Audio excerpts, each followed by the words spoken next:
My name is Catherine, and I grew up in a family that can be called large without exaggeration, although I myself have never felt like a full-fledged part of it, rather, something like a necessary, but not too important addition that exists on the border between duty and an invisible shadow that moves to the rhythm of parental expectations. Dad was obsessed with the idea of having a son, so he and Mom tried again and again, as if each time they hoped that fate would finally have mercy and give them their first male child, an heir, in whom they apparently saw the meaning of their lives. But time after time, instead of the long-awaited boy, girls appeared, one after the other, and the mother became pregnant again and again, until the doctors, concerned about her health, insisted on their own, saying that another pregnancy could be fatal for her. It was only then that my parents accepted and decided that if the boy was still missing, then someone should take on his role, at least in terms of responsibilities. And that someone turned out to be me. I had to carry most of the hard work because, despite the fact that I was a child according to the documents, in the eyes of my parents I was more like an adult, someone who could be entrusted with the care of younger sisters. Don't get me wrong, I loved them, but sometimes it seemed to me that I was more of a parent than a sister, because while other children could carelessly play in the yard, ride bicycles, laugh and explore the world, I changed diapers, washed clothes, put babies to bed, helped Mom around the house. I washed the dishes endlessly and learned to endure fatigue, which over the years has become familiar to me, like breathing. Everything really changed the moment my younger sister was born, the last and, as it turned out, the most long-awaited. Suddenly, my parents seemed to remember that they were actually parents. They started showering her with attention, bought her the most expensive toys, enrolled her in the best clubs and classes, and took care of her comfort in a way they had never taken care of me and my sisters. It even seemed to me that only she existed under the sun, and everyone else was just a backdrop for her perfect childhood. Once, when I was 14, I accidentally overheard my mother talking on the phone with one of her friends. I stood outside the kitchen door and heard every word, and the more she spoke, the stronger the feeling of resentment grew inside me, which had probably been lurking in me since childhood, but only at that moment spilled out with such clarity that it hurt to breathe. "I just don't have time for older girls," she said wearily, as if she were talking about unnecessary things that only take up space in the house. "Catherine's coping with all of this. She's such a good helper. That's what I've come to. I am not a daughter, not a sister, not a part of the family, but just an assistant. A person who does a job but doesn't even get a thank you for it. But I had a secret that kept me from breaking down. Grandmother. Mom's mom. They quarreled many years ago, didn't talk and didn't even seem to want to know about each other, but I managed to find her number and we started chatting secretly. There was so much warmth in her voice, which I missed in the house, that sometimes it seemed to me that I lived in two worlds, in one, cold, strict and full of responsibilities, and in the other, gentle, where I was simply loved for what I am. As I got older, I started dreaming about college, about something more than just endless motherhood in the family where I was born. I imagined moving to another city, building my life, becoming someone who deserves a better future. But when I graduated from high school, my parents gave me the stunning news that dashed my hopes in an instant. "There's no money for your education, Catherine," my father said, not even looking me in the eye, as if he knew I wouldn't believe it right away, as if he understood how unfair it was. "You need to find a job and help financially." But I opened my mouth, but I couldn't finish. "We have to raise money for your sister's education," Mom added, as if it were a matter of course, as if I had to understand and accept it unconditionally. That night, I cried, burying my face in the pillow, until I fell asleep from exhaustion, feeling trapped, without a way out, without hope. But then I remembered my secret salvation, my grandmother. The next day, I called her, and as soon as I heard her voice, I choked out everything that had accumulated inside, bursting into tears so that it seemed to me that for the first time I allowed myself to be weak. "Don't worry, honey," she said firmly, her voice so confident that I believed her right away. "I'll pay for your college." You deserve a chance at a better life. And that's how a whole new world opened up in front of me. I applied to colleges in other cities, dreaming of starting over from scratch, without the burden that I had to carry all these years. When I found out that I was accepted to the Faculty of Economics, I was over the moon with happiness. But my parents didn't share this feeling. "You're abandoning your family," Mom said coldly, looking at me with disappointment. "After all we've done for you," she exclaimed, and there was something between accusation and anger in her voice. I couldn't believe my ears. "I've been raising your children since I was a child myself," I breathed, and for the first time in my life, I allowed myself to say what I always wanted to say. But my father didn't let me finish. "Go away," he said in a low, heavy voice. "If you're leaving, then leave. But don't expect any support from us." And at that moment, I realized that I was no longer afraid. That night, as I silently packed my things, trying not to look at the old walls of my room, at the familiar toys that once belonged to me, but have long been shared, at the neatly folded stacks of clothes that I washed and ironed for the younger ones, I felt that something inside me cracks like ice underfoot in spring, slowly but inevitably. My sisters didn't need to explain anything. They understood everything without words, and their eyes full of tears were the hardest goodbye for me. "Don't go, Katie," Emily begged, clutching at my sleeve as if hoping that if she held on tight, I would change my mind. "I have to," I whispered, trying to keep my voice steady, but inside I was screaming in pain.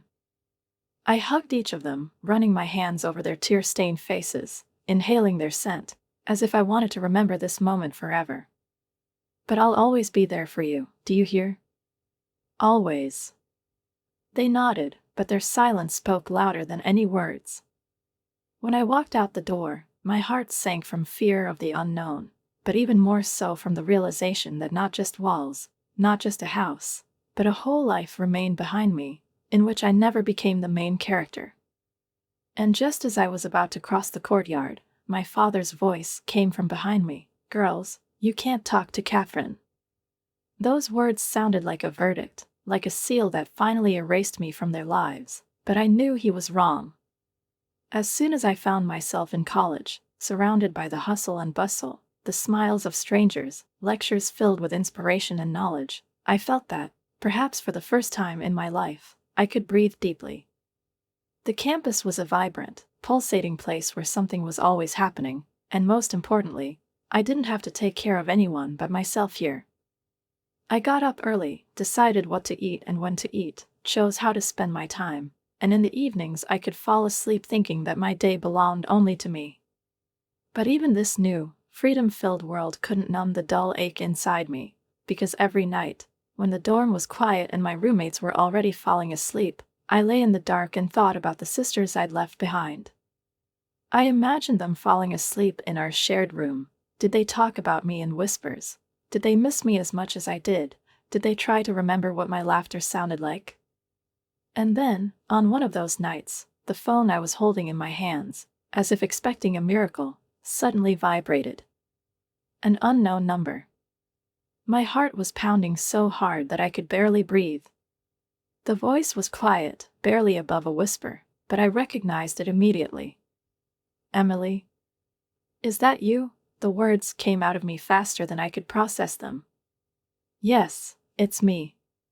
I use my friend's phone. Mom and Dad can't know."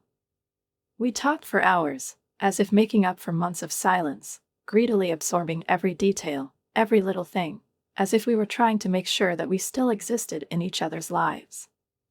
Emily told me how the house had changed after I left, how her parents had become even stricter, and how there was a silence in the air that no one could fill. "We miss you," she whispered at the end, and there was so much truth in those words that it made it hard for me to breathe. I asked cautiously, remembering our younger sister, the family's favorite. There was a pause on the other end of the line. "Sarah is different, Katie. She told Mom and Dad that we were calling you. They took our phones." I closed my eyes, feeling a lump rise in my throat. "But don't worry.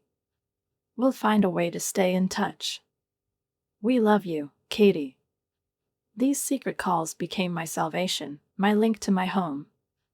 Emily and Jessica found new ways to contact me. They borrowed phones from friends, called from school booths, and whispered to me about their lives, what had happened that day, and what they cared about. And I shared with them stories about college, about what kind of teachers I have, what new things I learn, about the people I met. It wasn't the same as seeing them every day, but it was something. Meanwhile, I was immersed in my studies, and to my surprise, economics fascinated me so much that I immersed myself in studying complex graphs, strategies, and financial models. I found that it was easy for me, that in this world of numbers and calculations, I finally felt like I belonged. My professors noticed my interest, and soon I was offered an internship, and then participation in specialized projects. The college years flew by, filled with studies, new opportunities, and rare but precious calls from my sisters. And even though I tried not to think about my family, the news about them still found me. I knew that Sarah was still the golden child, that her parents had enrolled her in all possible clubs, that she was shining at school and was going to enter a prestigious educational institution. Mom and Dad are talking about a private school for her, Jessica once told me during our secret call. What about you and Emily? I asked, already knowing the answer. There was silence on the other end of the line.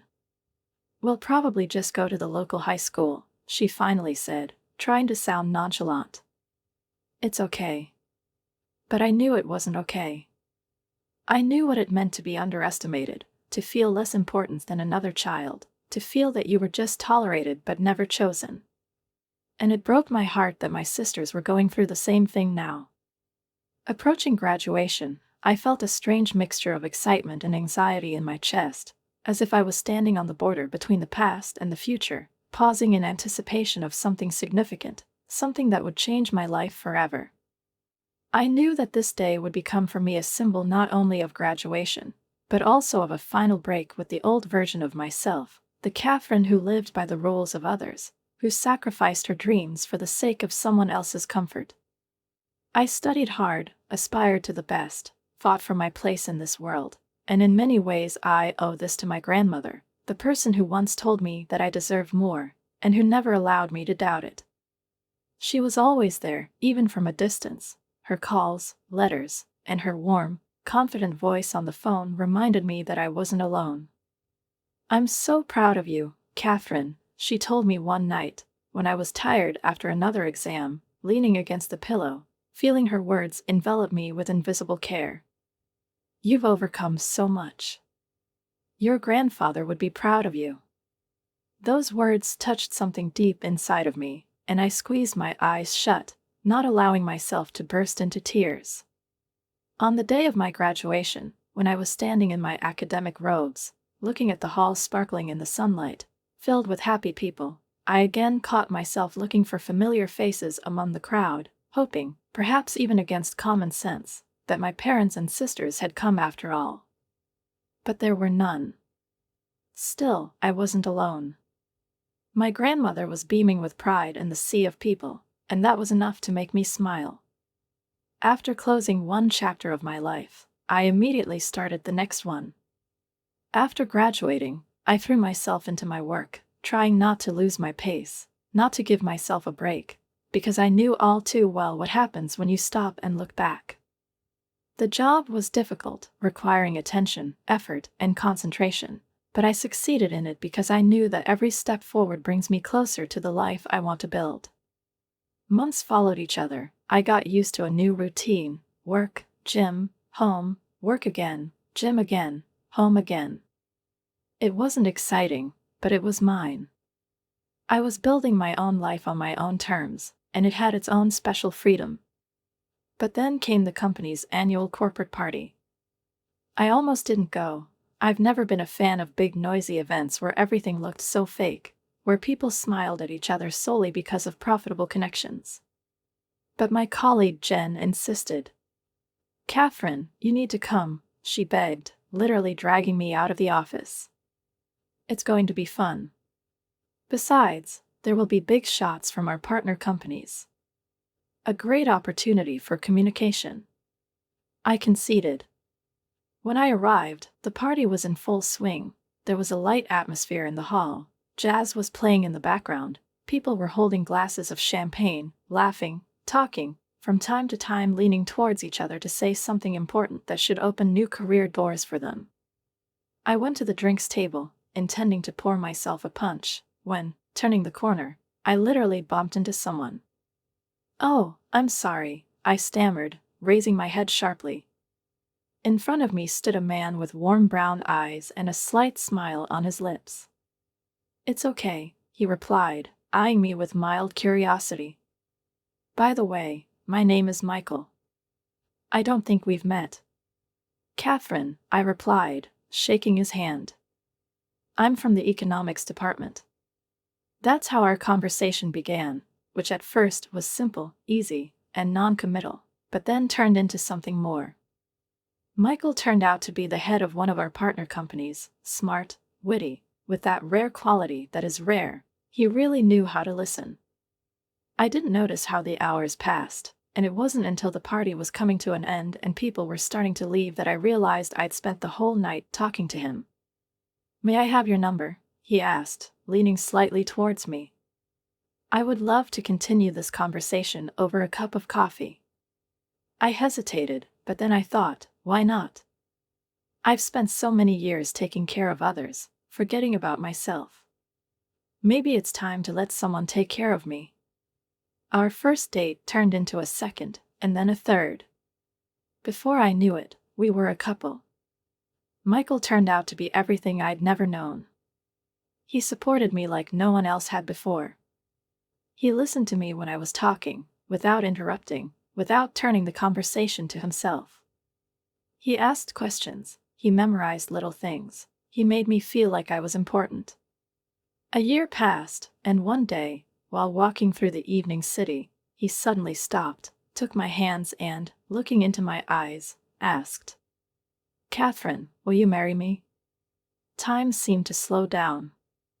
I looked at him, at his warm, sincere smile, at his eyes, in which there was not a drop of doubt, and I realized that for the first time in my life I had a choice that belongs only to me. When we started planning the wedding, I was faced with a dilemma that would not let me rest. Should I invite my family? No matter what, they were still my parents, my sisters. Would they be able to let go of the past, come and support me on this day? I didn't know the answer, but after much thought, I sent the invitations. My parents, all my sisters, even Sarah. I also sent an invitation to my grandmother, the only person who has always been by my side. Weeks passed, and deep down I was still hoping that maybe one day the phone would ring and a familiar voice would be heard on the other end of the line, that someone from the family, despite their pride and stubbornness, would find the strength to take a step forward, but the silence was deafening. I tried not to think about it, tried to convince myself that this day would be special no matter who came, but the emptiness inside me wouldn't go away. And then one day, when I was almost resigned to their silence, Emily called me. I immediately recognized her voice, trembling, breaking, as if it was difficult for her to speak, as if every word was difficult. "Katie," she whispered, and my heart sank. "Emily?" I immediately sat down, gripping the phone so tightly that my fingers turned white. "We got your invitation," she said, and there was pain in her voice. "Mom and Dad, they won't let us come. They won't even let us send you a postcard." I closed my eyes, feeling my stomach tighten. "I'm so sorry, Katie," she continued, and I heard her sigh heavily, as if she was trying to hold back tears herself. "It's not your fault, Emily," I replied softly, trying to speak firmly, but a hurricane of resentment, pain, and inevitable disappointment was raging inside me. The wedding day has arrived. When I stood in front of the mirror in my snow-white dress, examining my reflection, I experienced a whole storm of feelings: joy, excitement, anticipation, but somewhere in the back of my mind there was a sadness that I could not completely banish. This day was supposed to be perfect, but I knew that I would always remember the empty seats in the hall, those who decided that their pride was more important than their daughter's happiness. When my grandmother came in, I saw tears in her eyes, but they were tears of happiness. She hugged me tightly, hugged me to her, and her warmth immediately brought me comfort. "Oh, Catherine," she whispered, "you look beautiful. I'm so proud of you." I smiled, feeling something thaw inside, a warm feeling spreading through my body. As I walked down the aisle to Michael, when our gazes met, and his eyes shone with tenderness, I saw the faces of our friends, his family, and my grandmother. And then I realized what was important. Family is not always blood, it is love, support, acceptance. The years after our wedding flew by like a whirlwind, filled with love, laughter, and dreams. Michael and I settled into our life together, continued to work, build careers, traveled, tried new hobbies, and discussed the future. And then we decided that we were ready for the next step. We wanted a baby. But months passed, then a year, then two, and the child did not appear. We went through all the possible tests, tried all the doctor's recommendations, but nothing changed. It was heartbreaking. The next few years were a roller coaster ride of hope and disappointment for us. We went through treatment after treatment, hoped, prayed, believed, but each setback hit us harder than the previous one. And then, after another unsuccessful round of IVF, I broke down. I was sitting on the floor, hugging myself, crying like I hadn't cried in a long time, and Michael was holding me tight, stroking my hair, trying to calm me down. "Maybe we shouldn't be parents," I whispered, barely able to speak through my tears. Michael gently lifted my chin, forcing me to look into his eyes. "Hey, look at me," he said softly, his voice firm but filled with love. "We're going to be parents. Maybe not in the way we originally thought, but we will become them." I stared at him, trying to make sense of his words, until he smiled a little and added, "What do you think about adoption? A child is a child, Catherine. All they need is love. And we have a lot of it." His words warmed my heart like the first ray of sunshine after a long winter. I sobbed, wiping away my tears. "Okay," I said, feeling a tiny but bright glimmer of hope inside me. "Let's do it. Let's adopt." The adoption process was long, tedious, filled with endless forms, interviews, background checks, and homeschooling, but we didn't give up because we knew that something priceless was waiting for us at the end of this journey. We went through all the trials, through all the bureaucratic obstacles, and finally, after months of waiting, we got a call. I will never forget the day we met. Lily was tiny, with big brown eyes, dark skin, and a scared look that clung to the social worker's face, as if she was afraid to even look at us. I knelt down to be at her level, slowly reached out my hand and said softly, "Hi, Lily. My name is Catherine, and this is Michael. We've been waiting so long to meet you." She looked at us in silence, then stole a glance at her social worker, who nodded encouragingly. Hesitantly, Lily reached out and took my fingers. And at that moment, I fell in love. I didn't care that she wasn't like us. I didn't care that we didn't share the same genes, that my blood didn't flow in her blood. She was ours, and we were hers. When Lily turned 5, we sat her down and explained, in as simple words as we could, how she became our daughter. We showed her photos from the very day we met her, told her how much we wanted her, how we dreamed of her, how we fell in love with her at first sight. Lily listened attentively, her eyebrows slightly furrowed, her lips pressed tightly together, and when we finished the story, she was silent for a moment, thinking about what she had heard. Her gaze darted between Michael and me. There was a look of incomprehension in her eyes, but then, as if a puzzle had been put together in her head, she narrowed her eyes and asked, slowly, carefully, as if she was afraid not of the answer she might get, but of the very fact that she was asking, "So, you chose me?" I smiled, feeling tears coming to my eyes, but they weren't tears of sadness or pain, but of something much bigger, deep, overflowing with tenderness and gratitude. "Yes, honey," I whispered, reaching out and taking her tiny fingers in mine. "Of all the children in the world, we have chosen you. And we choose you again. Every day." She looked at us for several long seconds, and in those moments, it seemed, something important was being decided, something that she, so small but already so serious, was trying to understand, accept, and feel. And then she smiled, the smile I loved more than anything in the world, sincere, pure, lighting up her face and melting any fears. She took a step forward, put her arms around my neck, then reached out to Michael, hugging us tightly to her. "I love you, Mom and Dad," she whispered. I felt my heart contract, and then it was filled with such warmth that it seemed to me that I could warm the whole world with this love alone. And at that moment, I remembered my childhood, cold, lonely, full of pain, neglect, and the endless feeling that I had never been good enough, never matched, never could deserve parental love. I swore then and there that Lily would never feel like this, would never doubt that she was loved, desired, and important. Life has a strange way of closing circles. One day, Michael returned from work, and when he entered the house, his gaze was thoughtful, focused, as if he did not know where to start. "My company is opening a branch," he said, taking off his jacket and throwing it over the back of an armchair. "That's great," I smiled, sitting down on the couch. "In my hometown?" I asked. He nodded. "And they want me to lead it."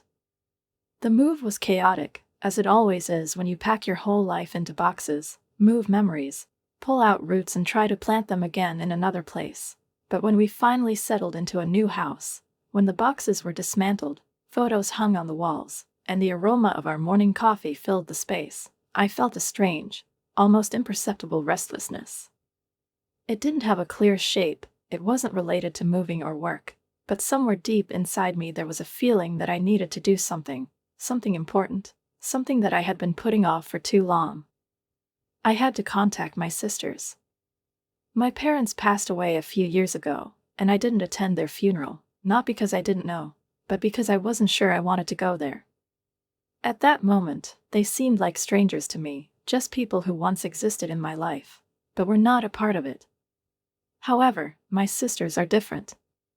I couldn't just go on living knowing that they were somewhere nearby, that they might also be thinking about me, remembering me too, but they were also afraid to make the first move. I wrote to Jessica and Emily first. They were cautious and distrustful, but I sensed that beneath that caution there was something else: hope, a desire to regain at least some of what had been lost. We met for coffee, and as soon as they entered, as soon as I saw their faces, I realized that time had not erased our connection. They talked non-stop, jumping from topic to topic, discussing Lily's photos, talking about their families, their children, and how much they missed me. "Katie," Emily said, squeezing my hand, "we're so glad you're back." Time seemed to disappear. We started organizing family gatherings, holidays, meetings, where Lily ran around the room with delight, playing with her cousins, laughing, making new friends, and I loved watching her surrounded by her family, seeing how she blossomed, how her world became bigger, fuller, richer. But then Sarah showed up. From the moment we met again, I realized that she hadn't changed. She was still a spoiled girl who always got everything for nothing, and now she had grown into a woman who was sure that the world revolved around her and her family. At our first big family meeting, Sarah showed up with her husband and son Tommy. From the very first moment, it was clear that she perceived all this not as a reunion, but as a competition. "Tommy, show your aunts how well you can sing," she exclaimed, pushing her son forward. "He's taking lessons, you know. The teacher says he's a child prodigy." I watched Lily step back, her eyes droop down, and her shoulders hunch a little. She's not used to such competitions. After a while, she approached Tommy, timidly handing him a piece of candy. "Do you want to share?" "What is it?" she asked shyly. But before Tommy could respond, Sarah cut in sharply. "Tommy, don't take this." she screamed, as if he was about to touch something dirty. I whirled around, my heart clenching. Sarah, what are you saying? Well, you know, she replied with a shrug. You never know, with her breed. Her voice dripped with contempt. Come on, Tommy, she added, pulling her son away by the hand. Let's play with your real cousins. I felt something boiling inside me, as rage rose in my chest, hot, burning, all-consuming. I took a step forward, but before I could say a word, Lily looked at me. And in her eyes, I saw what I was most afraid of. Pain. The same pain that I once knew all too well. I stood there, shocked, offended, feeling something hot and scalding rising inside, as if a wave of indignation was about to overwhelm me. Did Sarah really just say that about my daughter? About my Lily, about the little man I loved with all my heart, about the child who was as much a part of our family as anyone else? From that moment on, the tension became unbearable. Every family gathering, every celebration, every meeting that once brought joy, was now accompanied by a sense of a hidden battle in which Sarah was clearly not going to give in. She didn't make any overt attacks, didn't raise her voice, but her every word, every phrase was laced with poison. She spoke loudly, with feigned concern, that we don't know what diseases Lily might have, and that her genetic origin remains a mystery. She pursed her lips and looked meaningfully away when someone praised Lily, and when Tommy started playing with my daughter, she found a reason to recall him, coming up with some ridiculous excuses. Every time I ran into her, I defended my daughter. I didn't let those words hang in the air, I didn't leave them unanswered. I firmly said that Lily was my daughter, that she was beautiful, that no one dared to talk about her in that tone. But no matter how hard I tried, the damage had already been done. I saw how Lily gradually moved away, how she became quieter and quieter at these family events, how she no longer ran with a joyful squeal to her cousins, but remained on the sidelines, tugging at the edge of her dress and casting anxious glances at me, as if asking me to take her away from here. One evening, after another tense family gathering, when we returned home and Lily silently climbed into her bed, facing the wall, I realized, I can't let this go on anymore. I politely declined the next invitation, citing my busy schedule. The next day, the same thing. I started rejecting invitations one by one, making up reasons and excuses, but in reality it was simple. I didn't want to put Lily through this anymore. At first, Jessica and Emily tried to convince me that everything could be fixed, that Sarah just didn't understand what she was doing, but then, seeing how much it hurt Lily, they understood and didn't insist anymore. When the dust settled, when family dramas faded into the background, I found solace in my visits to my grandmother. She was my rock in everything, and now, in her twilight years, I wanted to be by her side the same way she was with me.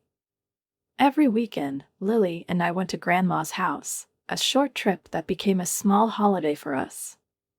Every time we drove up to the house, Grandma was already waiting for us on the porch, her face lit up with joy. "Here are my girls," she exclaimed, holding out her hands to us.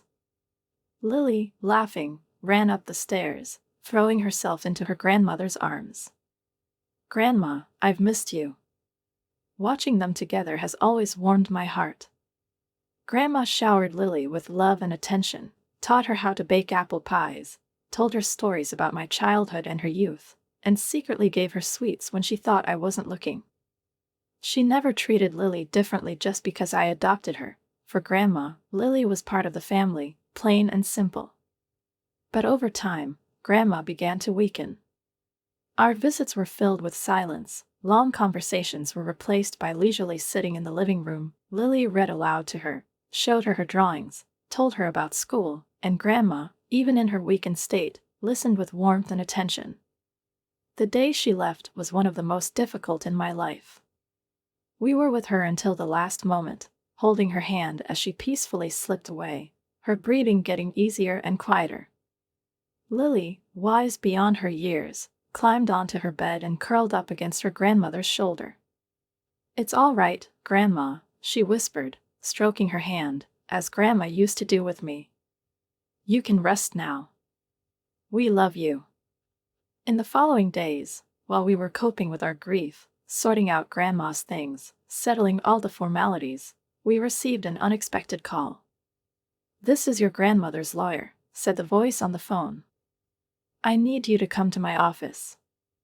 When we arrived, he looked at us with sympathy, pointed to the chairs in front of his desk and said, "Your grandmother left a will. And, well, you might want to sit down." What he said next left me speechless. Grandma left everything to me and Lily. A house, several cars, savings, investment assets. More than $1 million. "Your grandfather was a very successful businessman," the lawyer explained. "And your grandmother turned out to be a shrewd investor. She was going to leave everything to your mother, despite their differences. But after her death, she reconsidered her decision." I nodded, realizing that Grandma had changed her will, leaving everything to us. I looked at Lily, who was sitting next to me, her big eyes full of questions. "So Grandma wanted us to have it all?" "Yes, honey," I replied softly. And at that moment, I realized that Grandma, even in her last goodbye, had found a way to tell us how much she loved us. When it became known about the inheritance, my phone literally started bursting with calls and messages, and although I expected that there would be considerable interest in this news, I still did not think that it would turn out to be so intrusive. Jessica and Emily called first. Their voices were sincere, filled with joy for me, and in their words I felt genuine support, the one that we had been looking for in each other for so long. "Katie, you deserve this," Jessica said, and Emily joined in. Grandma always knew who in our family really cared, who was there for us, who was really family. But then the call came, which I was afraid of, but deep down I knew it was inevitable. "Sarah." I didn't want to answer. I didn't want to hear her voice again, that sickly sweet tone that had cold, calculated cruelty, but something inside made me press the call button. "Catherine," she drawled, and by the way she said my name slowly and deliberately, I immediately realized that this call was not about reconciliation at all. "I heard about my grandmother's will. So, when will you share the inheritance with the rest of us?" I felt a flash of anger, so strong that I had to take a deep breath to keep from shouting into the phone. After everything she said, after everything she's done, after all the hurt and humiliation she's caused my daughter, she dares to talk to me like that? As if it wasn't something important, but just a division of property in which she considers herself entitled to claim her share. "I won't," I said firmly, not giving myself even a second to hesitate. "An inheritance for Lily and me. That's what Grandma wanted. But that's not fair." Sarah screamed, instantly dropping her mask of complacency. "I'm family too." "No, Sarah," I interrupted her, my voice as hard as steel. "You don't deserve it." And I hung up the phone. When I put down my phone, I felt the weight that I had been carrying for years lifted from my shoulders. For so long, I'd been trying to please everyone, be the perfect daughter, the perfect sister, and conform to other people's expectations, but now I realize it's time to put my real family first. A few months later, Jessica's birthday arrived, and despite my doubts, I decided it was time to show up at the family gathering. When we arrived, the party was in full swing. Jessica's backyard was filled with laughter and conversations. Children were running after each other, playing tag. Adults were standing in groups holding glasses of drinks and chatting about life. For a moment, it seemed to me that I had returned to the old days, when the family was still something whole, not split into parts, when I could be among them and not feel like a stranger. "I'm so glad you came, Katie," Jessica whispered, hugging me, and I saw genuine happiness in her eyes. Everything was fine for the first hour or so. Lily immediately joined her cousins. Their ringing laughter echoed through the courtyard, and I, watching her, finally allowed myself to relax, thinking that maybe my concern was in vain, that maybe now everything would be different. But then I saw Sarah. She moved from child to child, leaning over them, whispering something in their ear, and although I couldn't hear the words, I saw the children's eyes widen as they cast strange, wary glances at Lily, as they gradually began to move away from her, forming their own circle, emphasizing that she was there. Not included. And at some point, Lily was left alone. She was standing to the side, holding a toy that she had just been playing with the others, but now no one else wanted to play with it. I saw how she looked around the crowd, how her face wrinkled in pain and embarrassment, how her shoulders clenched, and then, before I could do anything, she turned around and ran up to me, tears already flowing down her cheeks. "Mommy," she sobbed, sobbing so hard she could barely speak. "They don't want to play with me anymore. They said I was sick and that I wasn't really a family." Rage boiled up inside me. I hugged Lily tightly, looked into her eyes, and said, "You're the best girl in the world, do you hear me? You didn't do anything wrong, they don't understand that." But that wasn't enough for me. I carefully handed Lily over to Jessica, who nodded at me, understanding without words, and went to Sarah. She watched the whole scene with a smug smile, holding a glass of wine in her hands, as if it was just another play in which she played the main role. "What the hell are you doing?" I asked quietly but firmly. Her smile didn't waver. "Oh, calm down, Catherine," she drawled, pretending to roll her eyes. "I'm just telling the kids the truth they deserve to know. About her condition." I clenched my fists, feeling my vision go dark with anger. "Condition?" I literally spat out the word. "The only person with the disease here is you, Sarah. Your behavior is disgusting." A crowd began to gather around us. The other adults, who had been watching from the sidelines at first, now cast worried glances at us. Sarah's face twisted into an ugly grimace. "My behavior?" she exclaimed mockingly. "How rich it sounds, Catherine, from you, the one who shamelessly took money from my grandmother, depriving all of us of our legitimate inheritance." I gritted my teeth, but Sarah continued, her voice getting louder, attracting more and more attention. "And for what? To give money to this girl who is not even a part of this family." Her words echoed through the courtyard. "How dare you?" My voice was shaking with rage, but I held on. "Lily is my daughter, and she is as much a part of this family as anyone else." Sarah laughed, dryly, angrily, with mockery. "Family? She's not even our relative, Catherine. She's just some random kid that you picked up. Who knows who her parents were? Maybe drug addicts. Maybe criminals. She has no rights to our family's legacy." The air around us became tense, as if the world itself was holding its breath. I felt that this was a moment after which there would be no turning back. I was shaking with rage, from resentment, from the anger that boiled inside me, from disgust for the man standing in front of me, for the woman who had once been my younger sister, but now had turned into an outsider, incapable of compassion, an outsider who was ready to hurt a child for the sake of his petty ambitions. "You don't know anything about Lily, Sarah." My voice was low and controlled, but a storm was raging inside me. "You don't know anything about her biological parents. And you know what? It doesn't make any difference. She's my daughter. I love her more than anything in the world." Sarah smiled contemptuously, cocking her head to one side, as if she were studying me, as if trying to find a weak spot where words could stick sharper than a knife. "Oh, is that what they call love?" she said with fake surprise. "You're using a child to steal from your own family, and you call it love?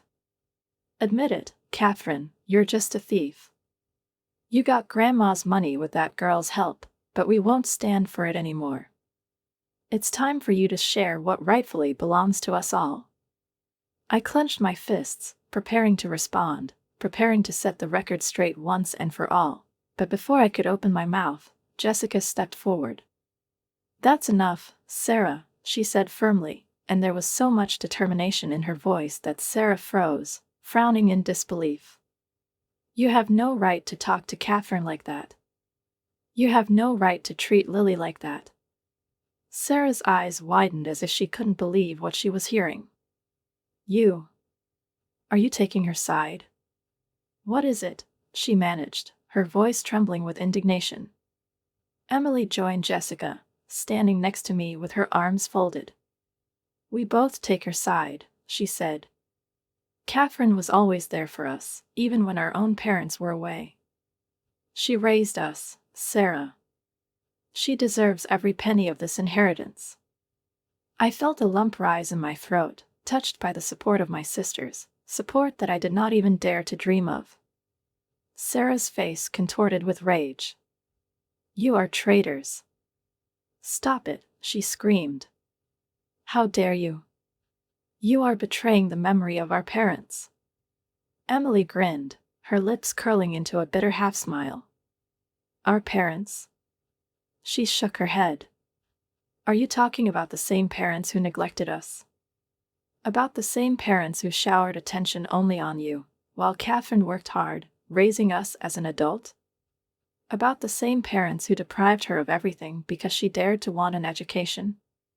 Jessica nodded. And let's not forget, Sarah, she added, how you took Mom and Dad's house and all their savings after they died.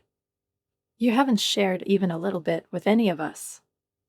I gasped, startled. Is that true? My voice was quiet, but there was ice in it. Sarah swallowed convulsively, her face paled, and her lips trembled. She opened her mouth, then closed it, looking like a fish stranded on a beach. It's true, Emily nodded. She has everything. When Mom and Dad died, she disposed of their possessions as if we didn't even exist.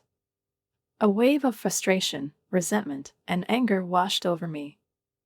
All this time, Sarah was accusing me of stealing, and she did the same thing. I took a deep breath, gathered all my strength, and looked her straight in the eye. Sarah, my voice was calm, but as hard as steel. I think it's time for you to leave. You can't make me, she began, but Jessica cut her off. Yes, it can, she said coldly. This is my house, and I want you to leave. We are all tired of your tantrums and your cruelty. Until you learn to treat Catherine and Lily with respect, you are not welcome here. Sarah looked around as if looking for support, but found only disapproving looks. She was alone. With one last contemptuous glance at me, she grabbed Tommy's arm and hurried out. The gate closed behind her with a loud click, and at the same moment, I felt the weight that had been weighing on me for so many years finally disappear. I turned to my sisters, tears glistening in my eyes. Thank you, I whispered. That evening, when I put Lily to bed, I sat by her bed for a long time, watching her breathe softly, her lips tremble slightly in her sleep, and her small fingers clench into fists. I ran my hand through her soft hair, and a thought was brewing inside me that had been sitting somewhere in the back of my mind for a long time, but only now it took shape into a firm decision. The next morning, I called my sisters. I want to talk to you about the inheritance, I said. Katie, you don't need to. Jessica began, but I cut her off.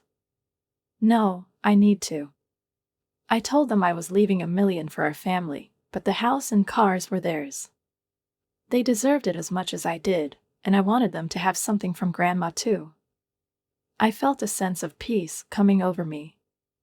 I transferred half of the money to a trust fund for Lily's future to ensure that she always has support, the opportunity to study, and the opportunity to choose her own destiny.